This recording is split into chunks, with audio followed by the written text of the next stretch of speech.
When the winds first began to howl, the neighborhood didn't think much of it. The HOA board had spent weeks boasting about their strict building codes and expensive storm protection guidelines. They claimed their community was the safest in the county, a model for others to follow.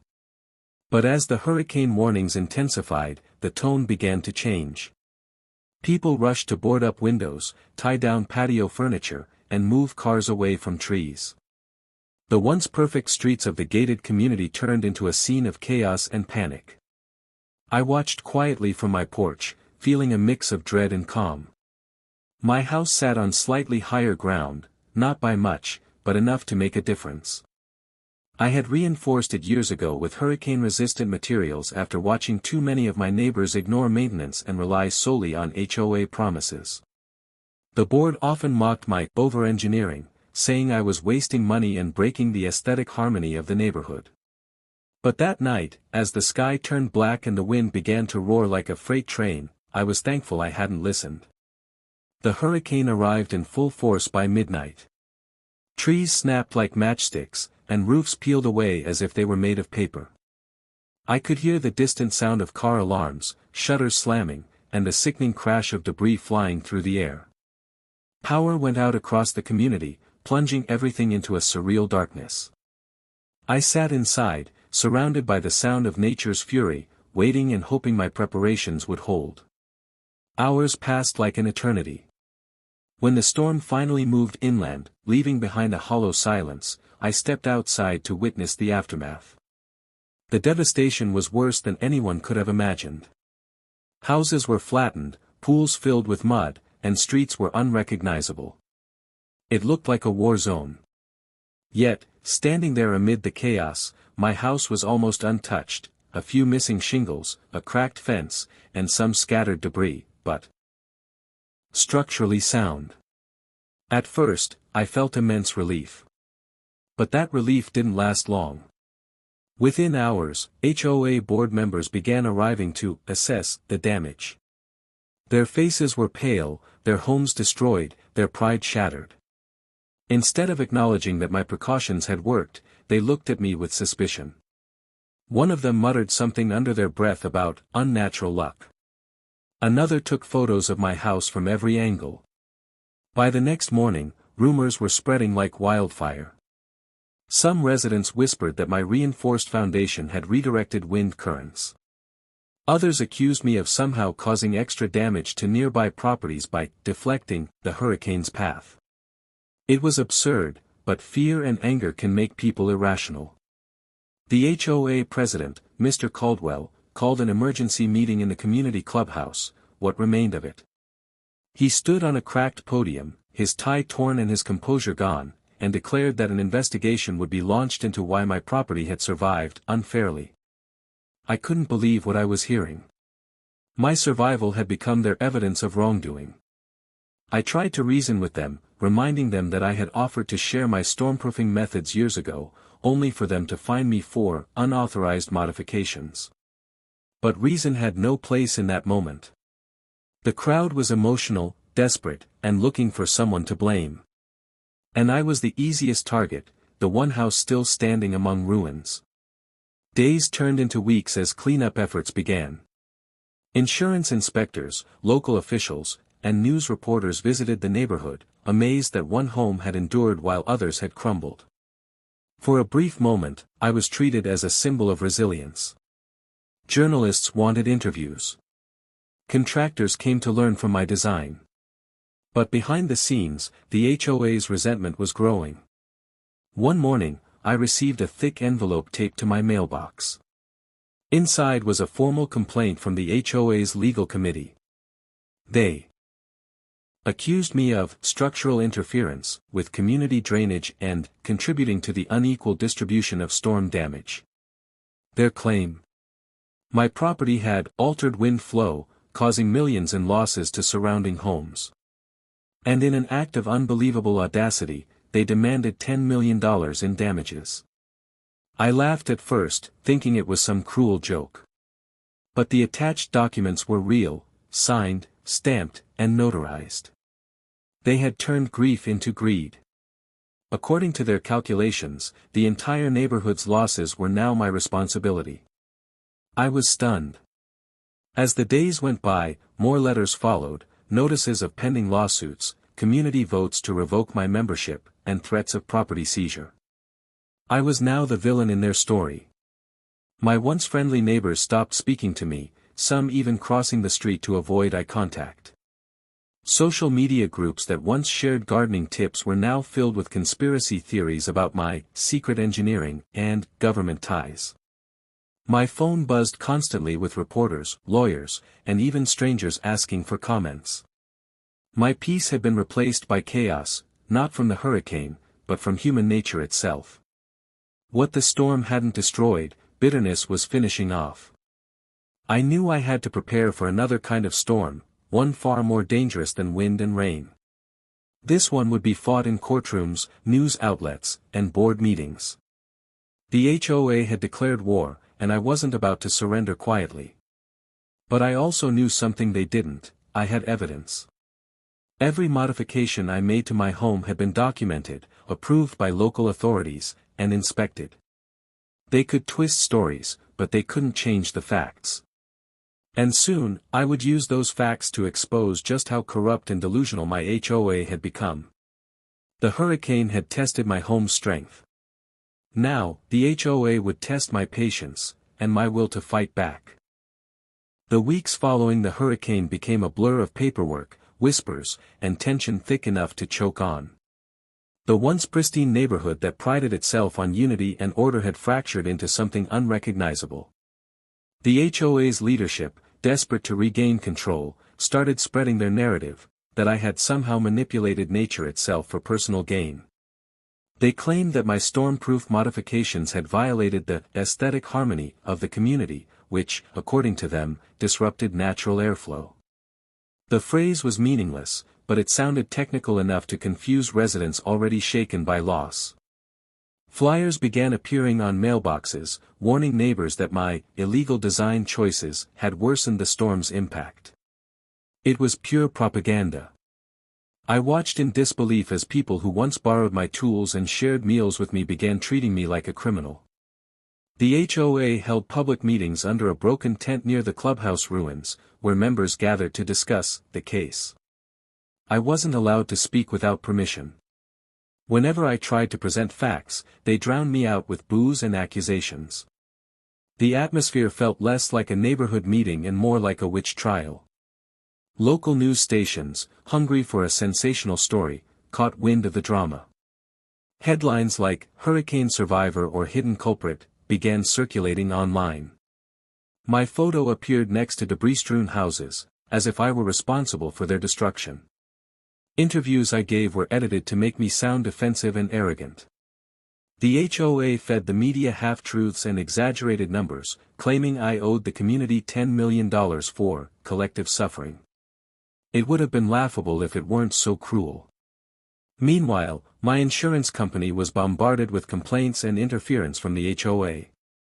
They delayed my own claim, insisting they needed clarification before releasing funds. Every time I tried to repair something, I received new cease and desist letters from the board. They said I couldn't make repairs without their approval, yet they refused to give it. I was trapped in bureaucratic quicksand. Then came the lawsuit. A formal, multi-page document delivered by a sheriff, accusing me of negligence, structural tampering, and environmental disruption. The HOA's lawyers had turned fiction into legal language, demanding not only $10 million but also the demolition of my home. It was surreal. At first, I considered ignoring them, believing common sense would prevail. But as days turned into weeks, I realized the HOA wasn't bluffing, they were determined to crush me.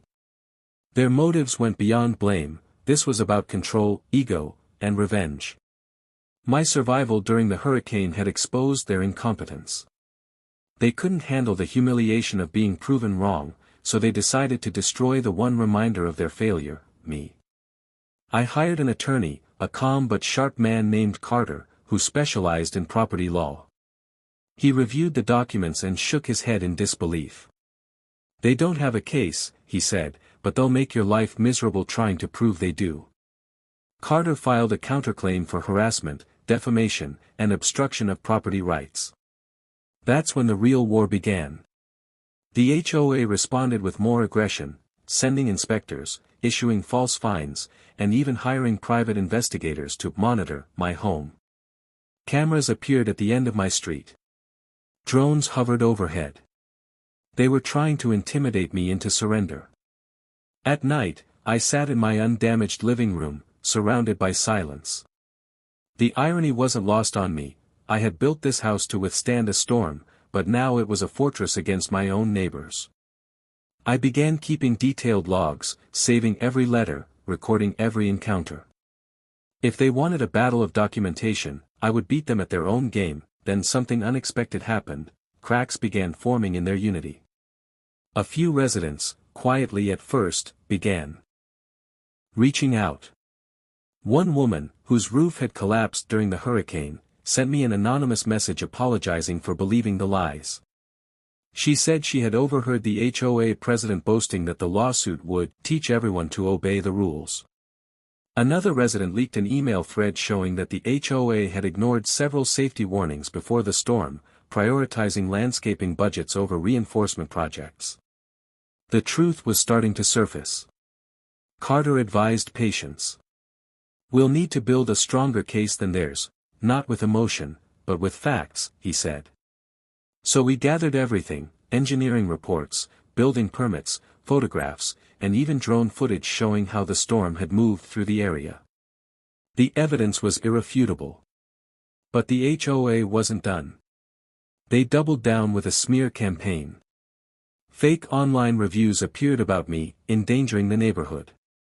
HOA newsletters described me as a reckless homeowner whose actions nearly destroyed the community. They even held a vote to revoke my membership, claiming I had violated moral trust. It was exhausting. Every day felt like walking through a minefield of gossip and hostility. My mailbox overflowed with hate letters and threats. Strangers drove by just to stare.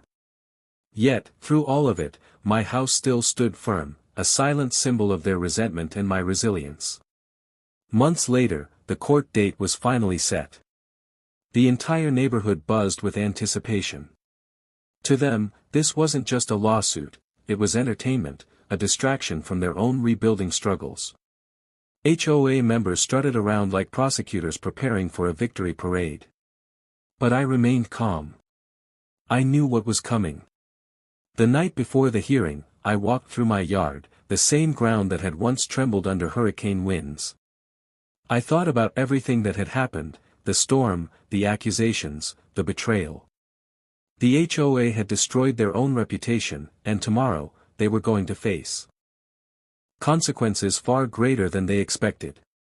The truth was ready to come out, and I was ready to unleash it. The courthouse was crowded that morning. Reporters filled the front steps, neighbors gathered in small groups whispering and pointing, and the HOA board arrived like a parade of arrogance, dressed in coordinated navy suits as if they were attending a business conference rather than a trial. For months, they had controlled the narrative. But today, facts would speak louder than fear. I sat beside my attorney, Carter, watching as the HOA's legal team arranged their stacks of papers and charts. Their confidence was almost theatrical. Mr. Caldwell, the HOA president, couldn't hide his smug grin. He believed this day would end my reputation and my home. What he didn't know was that this trial would expose every rotten secret buried under their perfect lawns. The hearing began with the HOA presenting their claims. Their attorney spoke with dramatic flair, insisting that my home had redirected destructive wind forces, that my foundation had modified storm drainage, and that my illegal modifications had endangered the entire community. It sounded absurd, and yet, they said it with such conviction that some of the spectators nodded along. Then came the exhibits. Photos of my intact house juxtaposed with images of destroyed properties. Diagrams full of red arrows and wind patterns. They presented it like science, but it was fiction dressed in formality. When it was our turn, Carter rose calmly and began dismantling their story piece by piece. He presented building permits, inspection approvals, and invoices from licensed contractors showing every improvement I had made. Each modification had been approved by the county years ago, long before the HOA had ever raised objections. Then came the engineering expert we hired, a structural analyst who had studied the storm's path using real meteorological data.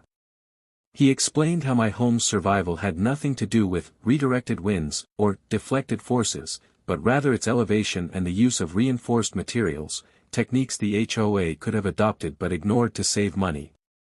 By the time he finished, the courtroom was silent. Even the judge raised an eyebrow at the absurdity of the HOA's argument. But Carter wasn't done. He asked the court to admit new evidence, internal HOA emails, recently leaked by a concerned resident. The judge allowed it. As the messages appeared on the big screen, the audience leaned forward. The emails revealed that weeks before the hurricane, the HOA had rejected a proposal from a safety consultant who recommended upgrading roofs and storm drains. The reason? It would interfere with the neighborhood's aesthetic image and strain the landscaping budget. In another email, Mr. Caldwell bragged that suing me would shift blame away from the board's poor management. The courtroom erupted. Reporters typed frantically, cameras clicked, and HOA members in the audience exchanged nervous glances. Caldwell's smug expression vanished. Carter then played a short video clip, drone footage showing how the storm had hit. It clearly depicted that the destruction had followed the natural wind pattern through lower-lying homes, while my property, built slightly higher, took less impact. The science was irrefutable. The HOA's wind deflection theory collapsed completely. When it was over, the judge leaned forward. "Mr. Caldwell," she said sternly, "do you have any factual evidence that supports your claims?" Caldwell stammered, shuffled his papers, and muttered something about community fairness. That was the end. The judge dismissed the HOA's lawsuit on the spot, labeling it frivolous and vindictive. But she didn't stop there. She granted my counterclaim for harassment and defamation. The HOA was ordered to pay for my legal fees, damages to my reputation, and penalties for filing false claims. The amount? $1.2 million, a fraction of what they had demanded from me, but enough to bankrupt their entire association. The news spread like wildfire. Within hours, media outlets reported the verdict with headlines like, "Homeowner defeats HOA in $10 million hurricane lawsuit scandal." Neighbors who once avoided me now knocked on my door with apologies and sympathy. But the damage to the HOA was irreversible. Their board members resigned one by one. Caldwell disappeared from the neighborhood entirely. In the weeks that followed, the once feared HOA office stood empty, its sign removed, its windows dark. The community had to rebuild not just homes, but trust. Without the HOA's interference, residents began helping each other, fixing fences, sharing tools, and planting new trees. The air felt lighter, freer, and finally honest. I rebuilt what little damage my home had sustained, but I left one thing untouched, a crack on my front fence. It reminded me of the storm, both natural and human. Every scar told a story, and I wanted that reminder of what blind control and greed could do when left unchecked. Months later, as another hurricane season approached, the local news interviewed me again, this time as a consultant, not a suspect. I shared my construction techniques and urged homeowners to prioritize safety over uniformity. My message was simple: nature doesn't care about neighborhood aesthetics. The irony was poetic. The same HOA that had once mocked me for over-preparing had been destroyed not by wind or water, but by its own arrogance. As I stood on my porch one evening, the sun setting over the calm horizon, I realized something profound. Hurricanes come and go, but human storms, fear, greed, and pride, can be far more destructive. Yet when truth stands firm, even the fiercest winds eventually pass. My house survived the hurricane. My spirit survived the HOA. And in the end, justice survived them all.